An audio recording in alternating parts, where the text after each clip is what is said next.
introduce yourself. Okay, my name's Dave Holtzman, David Holtzman. I'm a technologist, I'm a writer. I have a book out now called Privacy Lost that talks about how technology changes our identity. In the past, I was an intelligence agent for a number of years. I was a chief scientist in IBM's Internet Information Group. And during the late 90s, I was chief technology officer of Network Solutions, and I ran the domain name system for the Internet. David, on a personal level, what kind of applications and tools do you use right now? For myself, on a personal level, I use Facebook a little bit, I use LinkedIn, I use email, I use Skype, I use Instant Messenger. I use whatever makes sense. David, sorry to intrude, but if you are dead, what would remain of you on the internet?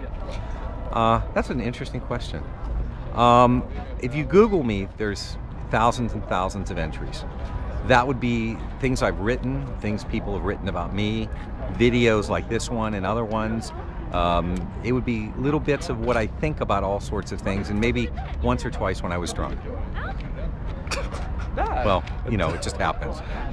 David, do you want to be erased or kept alive on the internet? I want to be kept alive on the internet. Why?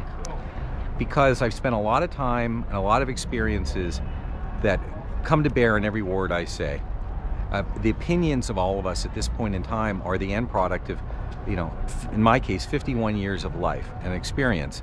And what I have to say and what you have to say and everyone else has to say is a learning experience for all the rest of us. Do you think, David, that you should leave instructions to your loved ones in the way you want to be kept alive on the internet? I've never thought about it, and I'm going to think about it after this discussion because it's an interesting thought. If you were dead, should there be a marker to your name, like a dead or alive sign? Oh, that's a cool idea. I think what I'd like to have is to somebody build a website on me and put in different things about how I am as a person. As a father, I have 5 kids, I have a granddaughter. I'd like them to be able to see me as an alive person that has opinions later on when I'm long gone, so that they'll know me more than just pictures in an old dusty family album.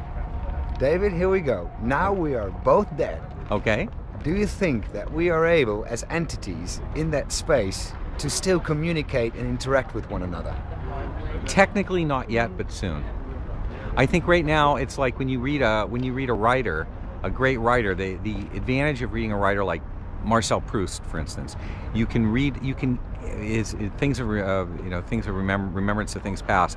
You can get a sense of how he lived. That's the most interesting kind of literature, is to understand the person and how they lived at the time they lived in. And the internet's allowing all of us to be Proust or Dickens or Twain. And I think that's fascinating. David, thank you very much. You're welcome.